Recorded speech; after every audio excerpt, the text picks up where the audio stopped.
What's up, everybody? I'm Bill Allen, a real estate investor out of Nashville, Tennessee, and this is Seven Figure Flipping Q&A.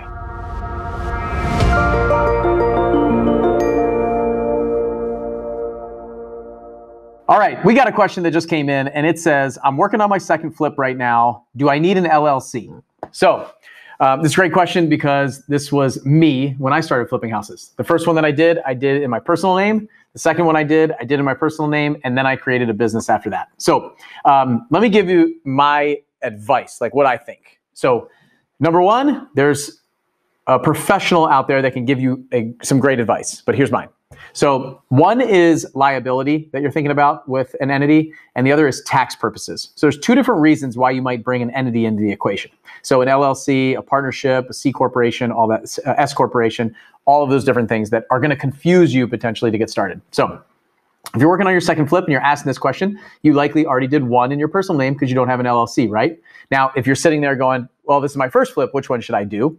Then for me, my answer is if it's going to stop you from getting started, if it's going to stop you from doing a deal because you don't have your entity set up, and you don't have all this other stuff, like just figure it out. Like go do your deal, take action. That's my advice. So what I did was I didn't know any better really. I had an umbrella policy because I had a couple rentals. So I just did it in my own name. I had enough insurance. From the tax side of things, I was going to keep all the receipts, all these things, and deduct the expenses for my taxes, and I have to pay I'd have to pay on the gains that I made on the sale. So tax and liability, those are two things you should think about. At that time, I didn't really have any money.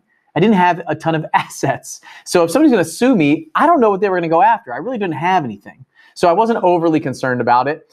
From the tax side of things, I was just going to pay taxes on the gains. I wasn't looking for loopholes or any of those other things, or I wasn't massively tax savvy in the real estate world. So I just did a deal. I made $43,000 and paid taxes on the gains, and I didn't get sued. So those are the things that I think that you want to think about. For me, if you have it set up, if you know somebody, like go talk to somebody, talk to a professional, talk to an accountant, and talk to an attorney and say, okay, where do I need to start? But don't slow down to figure all that stuff out ahead of time. So go do a deal, take some action, and let the pieces fall in place. So my advice is definitely talk to an accountant and talk to an attorney for liability and start thinking about those two things while you're still looking for your first deal and getting it done. So there's my advice. All right, I got another question here. It says, I'm looking at partnering with an investor on a deal. I'm not sure if we should partner per deal or put together like an entire partnership. What should we do? So I have I have strong thoughts on this. I've never come up with a partnership and started flipping houses and things like that. I didn't want to just jump into something and go all in with somebody from the beginning. But I did a lot of joint venture partnerships. In the beginning, I was flipping houses. I didn't have any money. I didn't know how to raise money. So I found a joint venture partner that would give me 100% of the money, and I did 100% of the work, and we split the profits 50-50. I did that for like my first 6 or 7 deals.